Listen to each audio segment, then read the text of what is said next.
Clip number 1221۔ اس clip میں آپ قرآن پاک کی سورہ یاسین کی آیت نمبر 8 سے 10 تک کی تلاوت، ترجمہ اور تفسیر قرآن صراط الجنان سماعت فرمائیں گے۔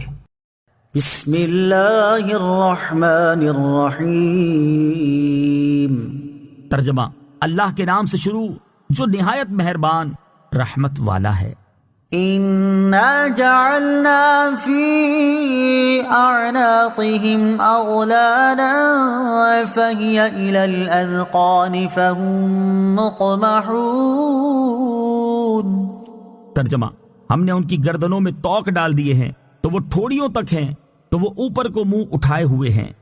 اِنَّا جَعَلْنَا فِي أَعْنَاقِهِمْ أَغْلَالًا، ہم نے ان کی گردنوں میں توق ڈال دیے ہیں۔ تفسیر صراط الجنان میں ہے، بعض مفسرین کے نزدیک اس آیت میں ان کافروں کے کفر میں پختہ ہونے اور واضح و نصیحت سے فائدہ نہ اٹھا سکنے کی ایک مثال بیان فرمائی گئی ہے کہ جیسے وہ لوگ جن کی گردنوں میں غل کی قسم کا توق پڑا ہو جو کہ ٹھوڑی تک پہنچتا ہے اور اس کی وجہ سے وہ سر نہیں جھکا سکتے، اسی طرح یہ لوگ کفر میں ایسے راسخ ہو چکے ہیں کہ کسی طرح حق کی طرف متوجہ نہیں ہوتے اور اس کے حضور سر نہیں جھکاتے۔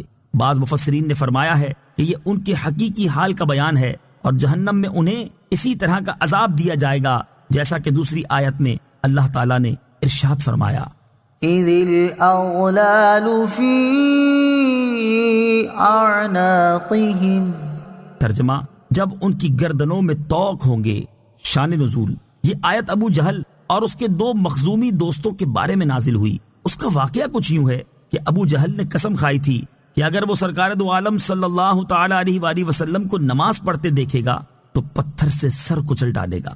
جب اس نے نبی پاک علیہ الصلوۃ والسلام کو نماز پڑھتے دیکھا تو وہ اسی فاسد ارادے سے ایک بھاری پتھر لے کر آیا، اور جب اس نے پتھر کو اٹھایا تو اس کے ہاتھ گردن میں چپک کر رہ گئے اور پتھر ہاتھ کو لپٹ گیا۔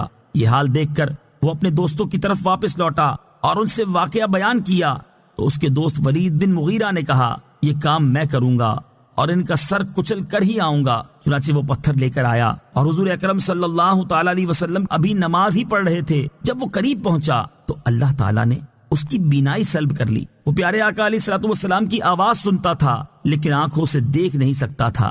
یہ بھی پریشان ہو کر اپنے یاروں کی طرف لوٹا اور وہ بھی اسے نظر نہ آئے۔ انہوں نے ہی اسے پکارا اور اس سے کہا، تو نے کیا کیا؟ وہ کہنے لگا، میں نے ان کی آواز تو سنی تھی مگر وہ نظر ہی نہیں آئے۔ اب ابو جہل کے تیسرے دوست نے دعویٰ کیا کہ وہ اس کام کو انجام دے گا، اور بڑے دعوے کے ساتھ وہ تاجدار رسالت صلی اللہ تعالی علیہ وآلہ وسلم کی طرف چلا تھا کہ الٹے پاؤں ایسا بدحواس ہو کر بھاگا کہ اوندھے منہ گر گیا۔ اس کے دوستوں نے حال پوچھا تو کہنے لگا، میرا حال بہت سخت ہے، میں نے ایک بہت بڑا سانڈ دیکھا جو میرے اور حضور اکرم صلی اللہ تعالی علیہ وسلم کے درمیان حائل ہو گیا۔ لات و عزا کی قسم، اگر میں ذرا بھی آگے بڑھتا تو وہ مجھے کھا ہی جاتا۔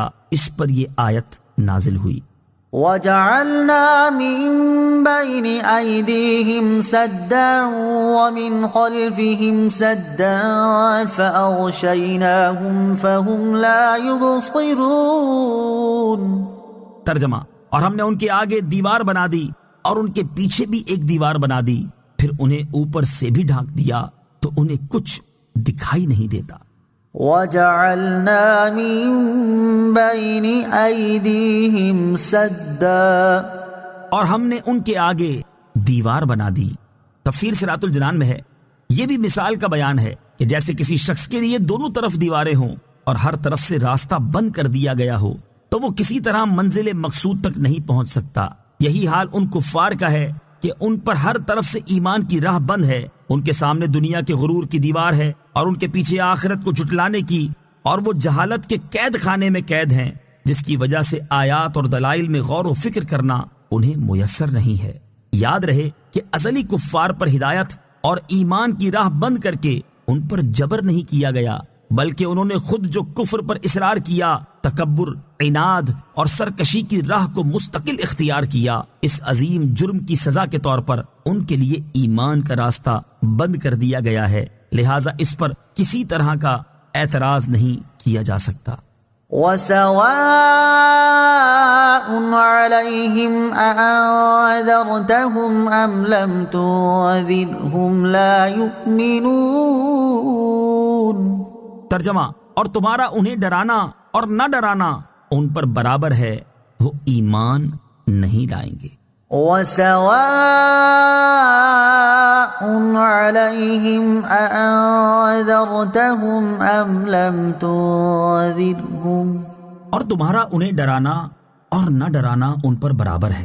تفسیر صراط الجنان میں ہے، یعنی اے حبیب صلی اللہ تعالی علیہ وآلہ وسلم، جن کافروں کا کفر پر جمے رہنا تقدیر الہی میں لکھا ہوا ہے، آپ کا انہیں اللہ تعالیٰ کے عذاب سے ڈرانا یا نہ ڈرانا ان کے حق میں برابر ہے. یہ انہیں کوئی نفع نہ دے گا اور وہ کسی صورت ایمان نہیں لائیں گے. کافروں کا ایمان نہ لانا اس وجہ سے نہیں کہ خدا نے انہیں کفر پر ڈٹے رہنے پر مجبور کر دیا تھا کہ وہ چاہتے بھی تو ایمان نہ لا پاتے، بلکہ خود ان کافروں نے ضد و عناد کی وجہ سے حق قبول کرنے کی صلاحیت ختم کر لی تھی.